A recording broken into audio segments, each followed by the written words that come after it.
Hi hello అందరికీ నమస్కారం. Welcome to RK media. నేను మీ రవి. తెలంగాణ రాష్ట్ర వ్యాప్తంగా కూడా స్థానిక సంస్థల ఎలక్షన్ల హడావుడి కొనసాగుతుంది. మహబూబ్ నగర్లో కూడా స్థానిక సంస్థల ఎలక్షన్ల హంగామాతో పాటు ఒక అధ్యక్ష పదవి గురించి విపరీతమైన చర్చ జరుగుతుంది.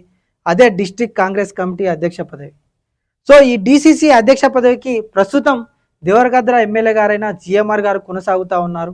సో ఈ డిసిసి అధ్యక్ష పదవి కాలం ముగుస్తూ ఉండడంతో కొత్తగా ఎవరిని ఎన్నుకుంటారని చెప్పి మహబూబ్నగర్ ప్రజలు ఆసక్తిగా ఎదురు చూస్తూ ఉన్నారు. సో ఈ డిసిసి అధ్యక్ష పదవి అనేది జిల్లాకు సంబంధించి అత్యంత ముఖ్యమైన పదవి. సో ఈ పదవి గురించి అన్ని సామాజిక వర్గాల నుంచి కూడా కొన్ని పేర్లు వినిపిస్తూ ఉన్నాయి. అందులో బీసీ సామాజిక వర్గానికి సంబంధించి ముఖ్యంగా ఎన్పి వెంకటేష్ గారి పేరు మరియు సంజీవ్ ముదిరాజ్ గారి పేరు ఎక్కువగా ఈ బీసీ వర్గాల నుంచి వినిపిస్తున్న పేర్లు.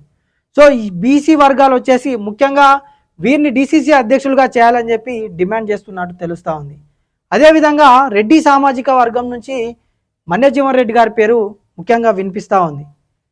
మన్యజీవన్ రెడ్డి గారు స్థానిక సంస్థల ఎమ్మెల్సీగా పోటీ చేసి కొన్ని ఓట్ల తేడాతో ఓడిపోవడం జరిగింది.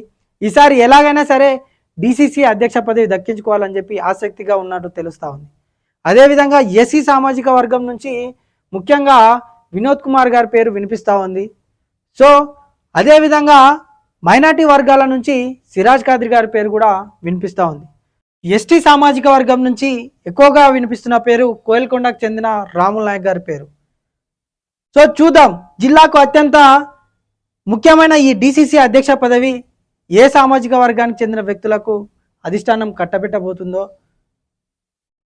మహబూబ్నగర్ ప్రజలు కూడా ఆసక్తిగా ఎదురు చూస్తూ ఉన్నారు. సో మహబూబ్నగర్కు సంబంధించిన ప్రతి వార్తను కూడా మీ ముందుకు తీసుకొచ్చే ప్రయత్నం చేస్తాం మన ఆర్కే మీడియాలో.